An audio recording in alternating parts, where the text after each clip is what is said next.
Hey Vent Buddies, welcome back. Well, I've been waiting at least a couple of years to do this video, thinking about it, dreaming about it, wondering about it. How can this guy go around saying the crap that he is without being checked? I adore Joe Rogan's podcast, except for this one really horrible area that he handles in a way that any person with any bit of intelligence, love for science, or compassion would never talk the way that he does. And with the followers that he has chiming in the comments and pushing him along in this quest for fat shaming, to indulge in his fat phobia, well, I've had enough. So I'm going to talk a little bit about that today. Today, this is my vent. People who don't understand the body and everything that can happen, they have no idea what it's like to be inside a body that isn't perfectly fit, that isn't able to get perfectly fit. And we're going to talk about some of the reasons why, and why Joe Rogan needs to quit while he's ahead. Because this sucks, Joe. So many of us love you, but this one area that you're talking about, I will come on your show and talk to you about this, no problem. Bring me on, get real. It's not about not wanting to be healthy and blah, blah, blah that you talk about. Well, we're going to cover some of this. Let's get started. It's just a laziness thing. It's a discipline thing. And like this idea that there's some sort of nobility and humility and not caring about your body, it's silly. You only get one. You get one. It doesn't make you dumber if you work out. Stop. I know that jocks were assholes and people bullied you. I get it. Yeah. But God damn it, take care of your fucking meat vehicle. You're just being lazy. Put your fucking shoes on. Yeah. Get a sweat going, and you're going to feel pumped. Come on, man. You're kidding me. Delicious pasta resonates with everybody. That's why so many women were mad when Adele lost all that weight. Yes. They're like, no, bitch, I don't want to give up on this fucking pasta. Yeah. I was with you when you were big. One of the main things they found in New York City about people that caught COVID-19 that was a real problem was obesity. That I don't want to adhere to these beauty standards, that she's better looking because she lost weight. But she is. Yep. And you know that. It's that simple. They don't want to change. And they want you to they're trying to bully you into deciding they're beautiful if they're 210 pounds. Yeah. If you choose to stay big, that is your choice. They wear jewelry. They do stuff to make themselves look better. Mm-hmm. The idea that making your body look better is somehow or another, this is a bad standard to adhere to when you take your big body that you're not taking care of and you wrap it up in all this crazy clothes and all these ribbons and bows, and you show your bare midriff because you're brave, and you got your big old ass and these jeans. Like when little skinny hot girls wear no clothes, everybody gets mad at them and calls them sluts. But when big giant girls...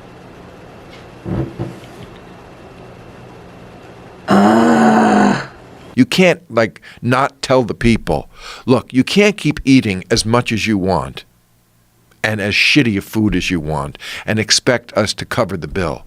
You just can't. That is not something that anybody wants to hear, though. It's not healthy for anybody. It's you're protecting people's emotions, but shielding them from a possible moment that might make them realize that they are eating themselves to death. Like, he could fix that in a couple of months.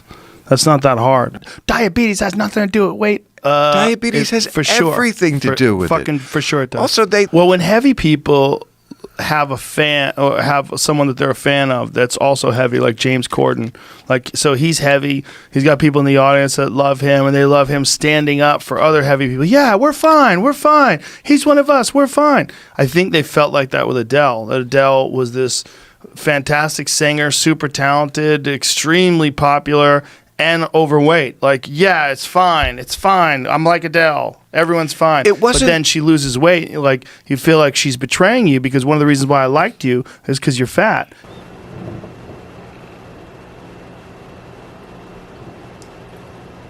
What a nightmare. You've got health privilege. And Fitness so privilege, probably. Thin Fitness privilege. For privilege. sure. Also an ableist. Ableist, you've got that privilege, dude. You're really, it's not good for you. Yeah, it falls into that. So Health privilege, that's real? That's a real one they're using? And they also claim to be the healthy at every size movement. You can be healthy at every size, and obesity is just a medicalized narrative. yeah, and that's really important though, because There have been some studies on people who are overweight and that there could possibly be some health benefits to being overweight. These studies have been widely dismissed now. Not only dismissed, but they go in direct contrast to the great volume of studies that show how terrible it is for your health to be that fat and that heavy. There's fat studies. There's fat, that's there's the fat journal studies. that published the fat The journal is bodybuilding. Fat Studies. Jamie's going to bring it up.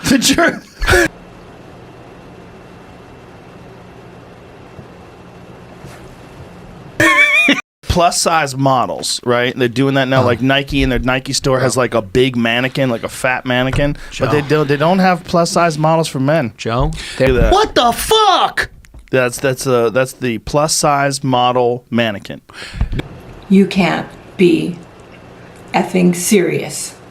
This is the only That doesn't thing, enrage you guys? The only thing I don't like about That doesn't enrage you No. that they're like, just stare at me. I'm going to eat bread all day. No, But you should stare at me. Because she's trying to lose weight. That's the only reason you'd be wearing it. She'd be even bigger if she didn't work out.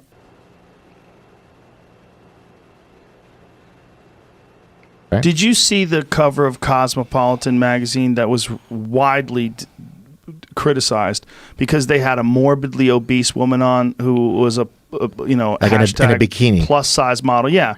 And they were challenging beauty norms like, this is a person that's eating themselves to death, you incredible. fucking assholes. And so your lack of discipline and your desire to shame people who exercise is what you're doing. Right. To make them feel bad because you feel bad that you can't put the fucking cookies and cupcakes down has led you to try to push this ridiculous standard. And one of the things, my point of view was, could you imagine if the cover of Men's Health had an enormous fat guy with his gut hanging over his belt, and people were saying the new standards of attractiveness for men have been changed by Mike, who just drinks beer and eats cake. You'd be like, get the fuck out of here. That's never going to fly. It's not going to fly with men, but it does fly with women. And by the way, They also point to one incredibly flawed study that has been widely disproven that says that there's some sort of vigor or vitality involved in being overweight because they get sick less. There's no truth to that whatsoever. OMG. Being fat's not good for you. It's really bad for you. When you're as big as that woman on the cover of Cosmopolitan magazine, she's literally morbidly obese. She's fucking dying. She's addicted to food in a horrible way. And to promote that and pretend that somehow or another this is okay and we're gonna show new standards of beauty. You go, you giant gelatinous bag of meat and tissue. You can't be serious. I mean, I have friends that are pretty overweight, and one that died pretty recently who was really big. And he just had this feeling when he would meet people. I mean, he talked about it a little bit. He was just obese. You know, it was just this thing where you're just, oh, look at this enormous fat guy. And then to go from that to, oh, there's a guy. There's a normal guy. Yeah. That's just a guy. It's a 168-pound guy. Normal. No difference between him and I anybody gotta else. tell you, I know we love to beat up on fat people. We love to turn it into a character defect. But I gotta tell you, virtually every fat person that I know or that I've taken care of, they are not disproportionately eating more than their peers. In some cases, yes, but not on balance. The problem is that they simply do everything incorrectly metabolically. You know, So their body is functioning incorrectly. yeah, and it's you know, And it's I think there's a exacerbated by their genetic diet. component. I think there are dietary exacerbations. I think certainly not exercising makes things worse. So there are lots of predisposing factors. And these patients, I mean, you can measure this clinically using something called RER, and of course doing other blood tests. Like they can't break down their own fat. So their body is essentially broken in that regard, and that can be fixed with diet. The purpose of nutrition or fasting or exercise or drugs or hormones or all these things is to manipulate those hormones in the direction of what I call negative fat flux, or what would be referred to in the literature as fat balance, negative fat balance. And the hormones that drive that are many. Insulin, hormone-sensitive lipase, testosterone, estrogen, cortisol being the 5 most important in my opinion. Maybe someone will disagree with that, but I think those are the 5 that rule the roost. And so, how do you manipulate those? I've seen patients where they just can't lose weight. And I watch what they're doing, and they're doing everything right, but they just can't lose weight. But then you notice their cortisol levels through the roof. It's hard to get rid of fat when you have lots of cortisol. Cortisol is a very anabolic hormone to fat and a very catabolic hormone to muscle, which is the exact opposite of what we want. Women have a harder time because once women go through menopause, they lose all the estrogen and all the testosterone. And so now they lose 2 hormones that play a very important role in regulating this. So for these people that are having the issue with cortisol levels, that's exacerbated by stress, right? Yes. So stress actually exacerbates your weight gain. Absolutely. Wow, that's interesting. In addition to a whole bunch of other stuff. You could literally eat the same diet and gain more weight because of stress. Absolutely. Wow. Again, hormones are what's driving fuel partitioning. You're responsible for what you put in your mouth, but in many ways at that point, like, the hormones take over and decide where it's going. Wow. Yeah, no one's ever done it the way we were doing it, and no one's ever been as fat. Yeah. And then we have these things to shield people from it. We call it fat shaming. Don't tell someone they're fat. Let them just be morbidly obese and go through life at a massive risk of heart attack or stroke or diabetes. Don't say anything, because then you'll hurt their feelings. Let me tell you something. Fat shaming works. It works. It got me off my ass. I realized I was a fat fuck, and it made me lose weight. It doesn't feel good. That shaming thing is fat shaming doesn't work on people who aren't fat. Okay? It works on people who have a problem but don't want to address that problem. So you bring up that problem, and then they go, oh, you're making me feel bad by thinking about my problem. You're a bad person. No. You should bring it up, because that bad feeling is a gift. It makes you realize, like, oh my God, I've been remiss. I haven't been paying attention to my own physical sovereignty. I have control over what goes in my body. I have control over the amount of calories I take in, the kind of calories. I have control over how much body fat. Okay. I have been plus size almost my entire life. I started out as a child, Italian family. They stuffed food down my throat when I was too little to recognize what was even happening. I don't know what happened in my metabolism, or if it was just genetic or a combination of all of the above, but the more I ate, the more I got praised. Mistake 1, that wasn't my fault. I was under 10 years old. Fast forward, starving myself in my teens, becoming brutally aware of the world and bullying and being made fun of for weight and so forth. Later in life, when a woman, let's just talk about women for a minute, because guys have a different metabolism for the most part and bodies. So I'm going to be focusing more on women. First of all, men don't have babies, which completely can change things for a woman, for her body. Men don't have periods, they don't have hysterectomies, they don't have menopause, they don't have a ton of things that we got to deal with, full stop, that men don't have to.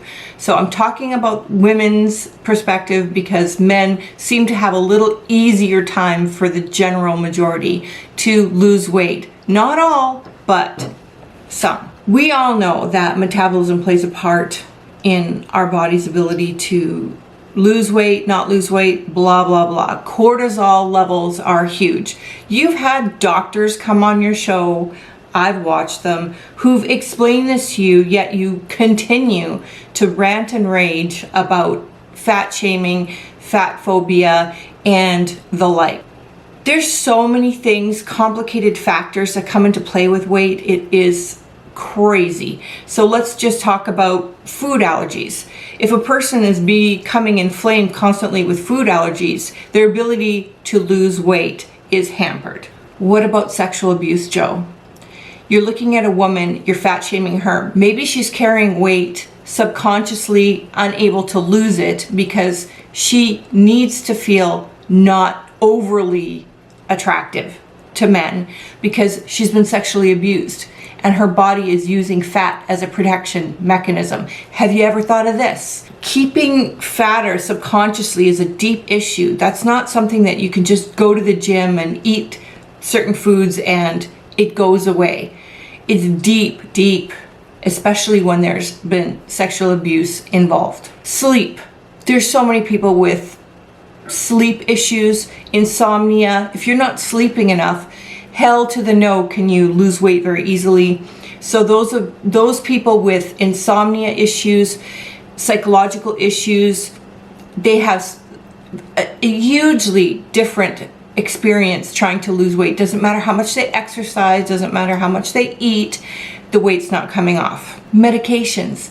Do you have any idea how many medications will halt or reverse any attempts you make at weight loss? There's too many to count.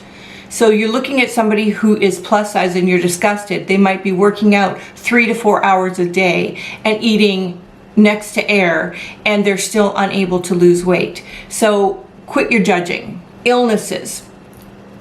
There's no video in the world long enough to name all the illnesses that can contribute to the inability for a person to lose weight. So when you're sitting there staring at a girl, maybe a girl you think is pretty and you're pissed off because she's plus size and she's not skinny enough for you to look at, then maybe think, oh, what other factors could be involved here instead of just she's lazy and not dedicated enough in order to lose weight. Have you ever thought of that? Poverty is no joke, and it costs money to eat well. It costs a lot of money to eat perfectly well and to make sure you're having all your vitamins. If you want to go vegan, if you want to go keto, if you want to do any of that, everything's got to be perfectly in place. It's like a chemistry kit in order to get your weight to come off.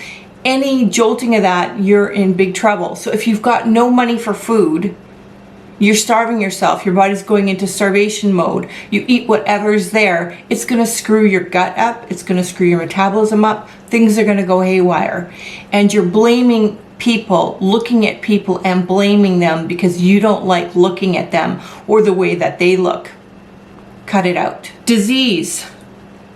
I have fibromyalgia. The more I move, the more I work out, the more pain I experience. I've got plantar fasciitis. It's extremely painful to walk on my foot. There are all kinds of reasons why medically people are having a hard time in an exercise program. You can't just generalize and say get your ass to the gym. There's a reason why they say consult your doctor before working out or starting a diet regime. There's a million interacting factors that when you stare at someone and look at them and call them fat or whatever you want to do is BS. Psychological disorders. So anybody with bipolar disorder or schizophrenia or anxiety disorder or panic disorder where cortisol levels are going through the roof, where their sleep is disrupted consistently, where maybe they're in a manic state and they're doing things to their body that they wouldn't in a normal state do, and it's affecting their weight in combination with other medical issues like medications affecting their weight and other disorders like pain disorders that will affect weight. Migraine disorder. Do you know how many millions of people have migraine disorder? You want to start pumping the blood in the gym with a migraine? Yeah, that's a little rough. Have you ever tried it? Probably not. We're not talking about just your everyday ordinary muscle pulls here and there. We're talking about the complexity of a body and how hard it is to lose weight. Me, I'm on a vegan keto diet. I'll put my diet up against your diet anytime. Compare macros, compare calories. compare, all of it.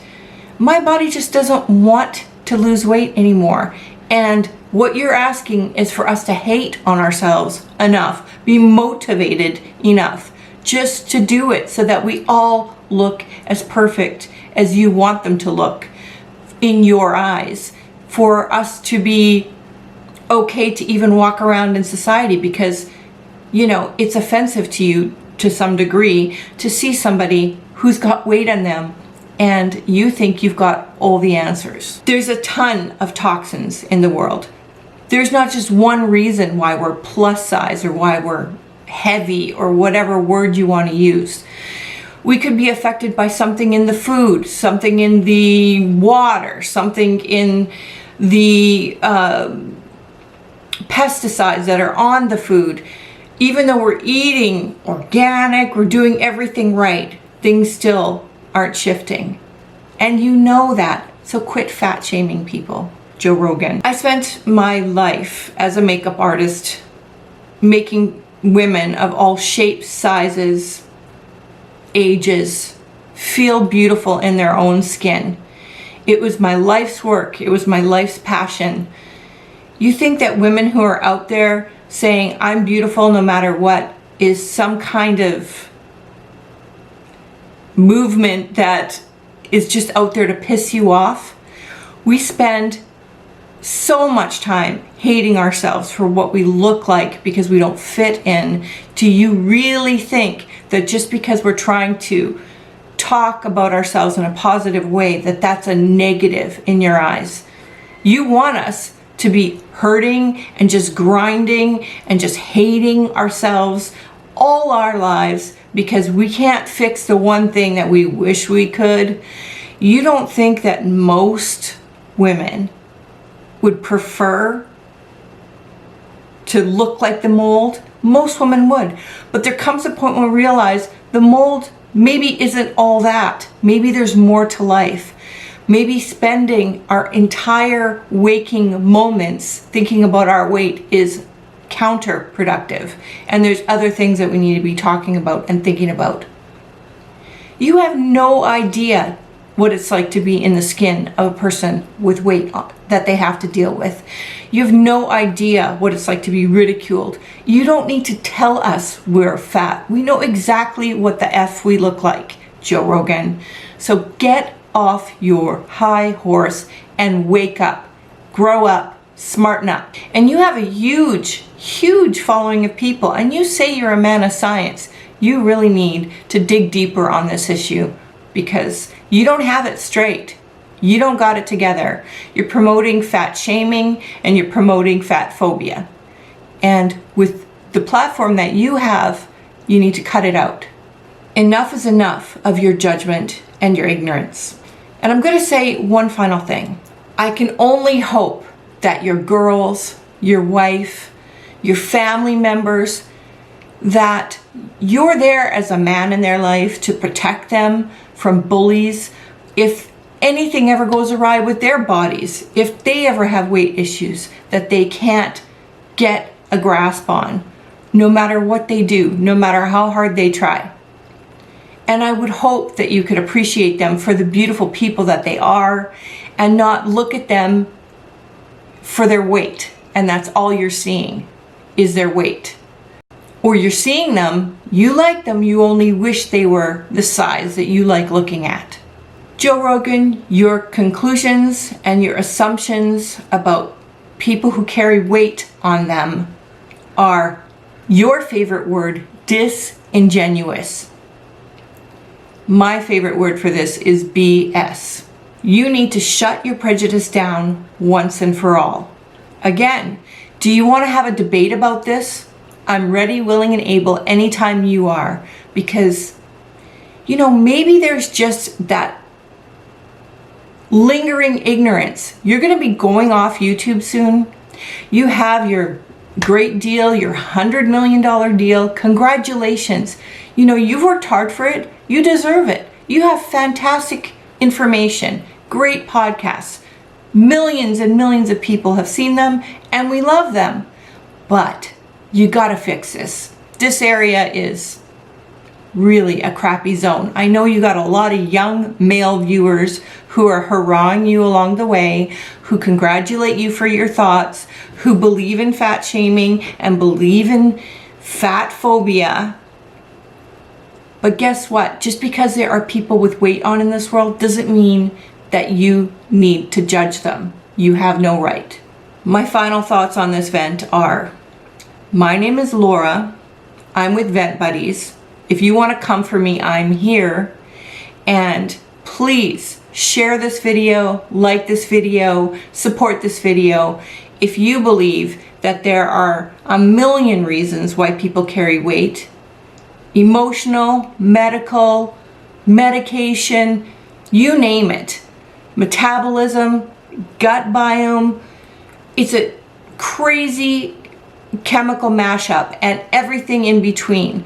Don't forget about disease. The next time you look at a person and they have weight on them, instead of judging them and you not knowing their story, you need to grow up and you have to walk a mile in their shoes before you have any right to judge anything. And even then, every one of us is different. Every one of us is unique. Every one of us is beautiful. And we're on this earth and we deserve to feel like we are. Sorry you don't like the way I look. Sorry I don't fit the mold for you. God help you if anything ever happens with your girls and they experience any of these issues. Because I surely wouldn't want you as a father if that happened. Because I'd be terrified as to what you'd think of me. And what you're doing is just straight wrong. Thanks for watching. Please subscribe, share, hit the bell, and let's spread the message.